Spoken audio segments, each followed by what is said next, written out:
Hey guys, welcome to today's video. Today we are going to dive into what I'm going to call the cardio debate. So basically, is high intensity interval training, or HIIT, better than low or moderate steady state cardio for losing body fat? So someone recently asked me this question, and although I provided them with a relatively basic answer at the time, I figured that I would elaborate a little bit more in the video. Hopefully that will benefit him as well as you guys out there. So here we go, stay tuned.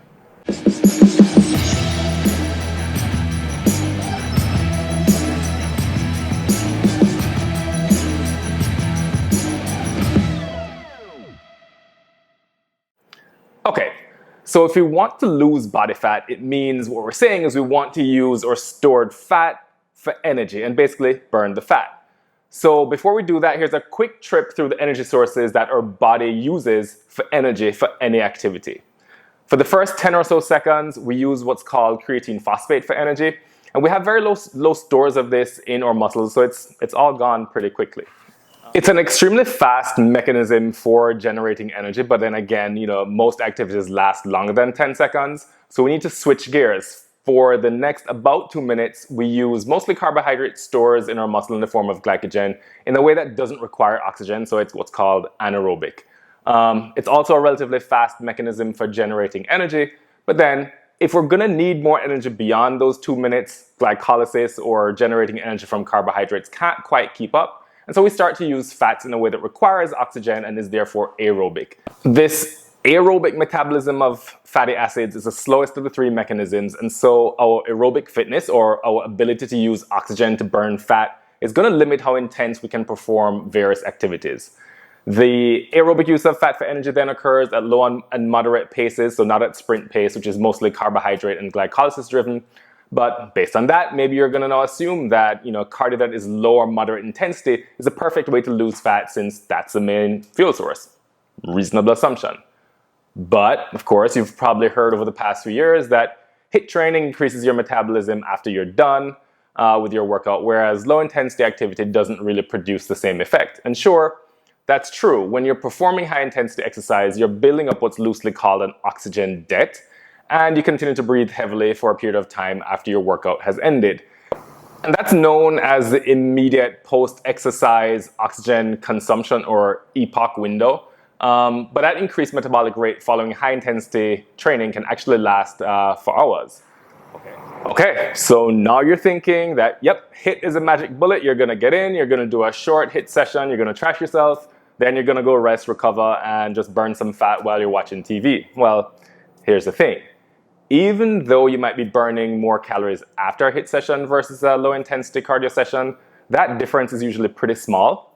And the total number of calories when you add everything that you burn during the cardio session and then afterwards turns out to be actually quite similar depending on the duration of each workout.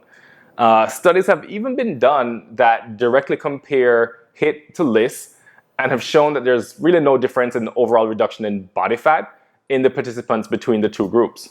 Okay?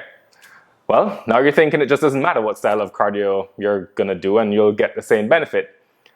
Yeah, I tend to agree a little bit. That's somewhat true, but we are real people and we can't exactly talk about doing cardio in isolation of everything else that's happening. The first thing is, HIIT by definition is a high intensity workout. If you are a beginner or if you are someone who's deconditioned, not worked out in a while, that's not where you want to start. You really should, I would say must, start with low intensity cardio no matter what, and then you can start to add in short periods of under 10 minutes of interval training if you like as you progress. Also, most people, myself included, are doing some sort of cardio in addition to some sort of resistance training program. And so with the intensity of HIIT, you're adding stress to your body that you need to recover from, in addition to the recovery that you need from your weight training sessions, and you have to factor in both of those things. Many of you guys out there watching this video are also busy professionals whose career and lifestyle is likely to be stressful and demanding. And you need to keep that in mind, because prolonged periods of HIIT training has also been shown to increase what's called your sympathetic drive. So you end up with anxiety-like symptoms, difficulty sleeping, having difficulty focusing and concentrating.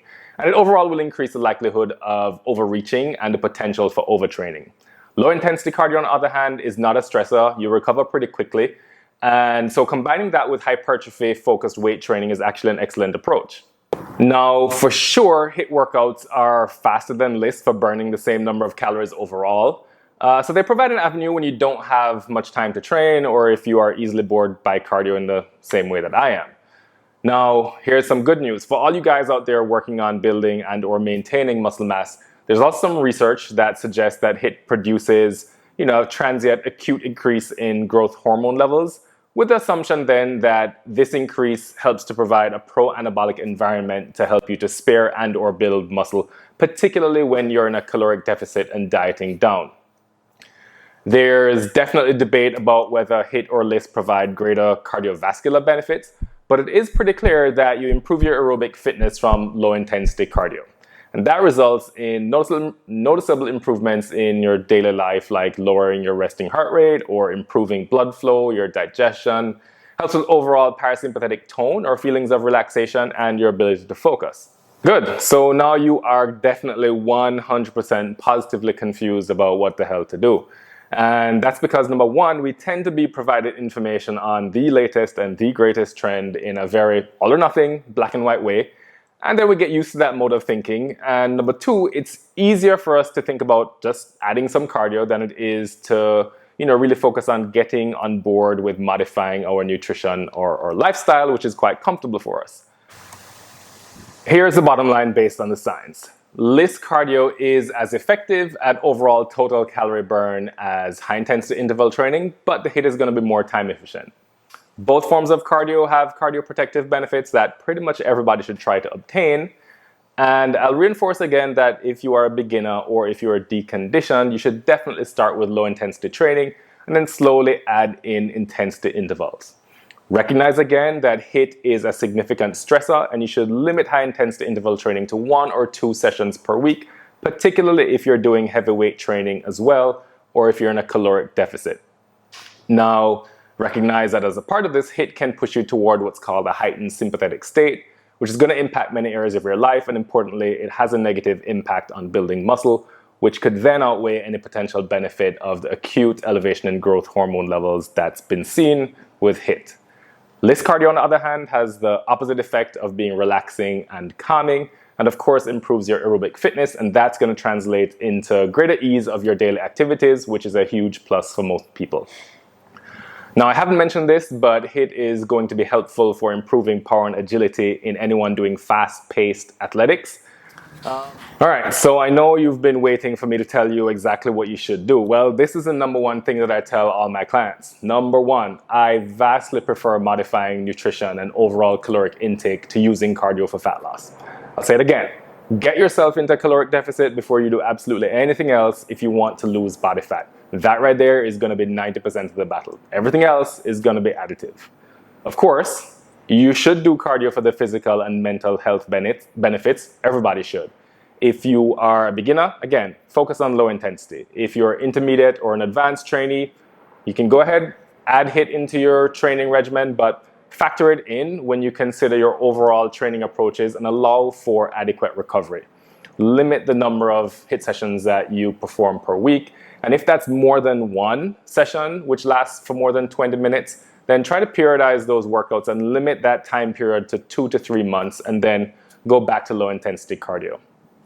So the take-home message, perform the cardio that works best for your goals, for your training program, stress levels, available time, lifestyle, and nutritional status, and so on. And above all else, be very critical of whatever the latest and greatest fitness craze is, because I can almost guarantee that it's being marketed to you as the best thing ever if you just do exactly 100% of whatever this is. And the ideal is always going to be some sort of a compromise.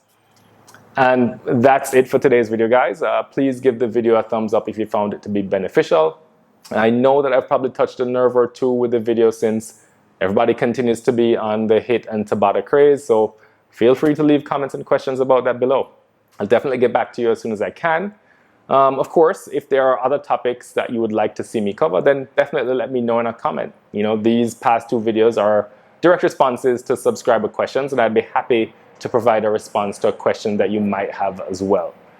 Thank you, as always, for your continuing support of the channel. And please subscribe if you haven't already done so, and share the channel and encourage your friends and family to also subscribe for weekly videos on maximizing their fitness and physique potential. But until next week, the next video, guys, aloha from beautiful Kauai.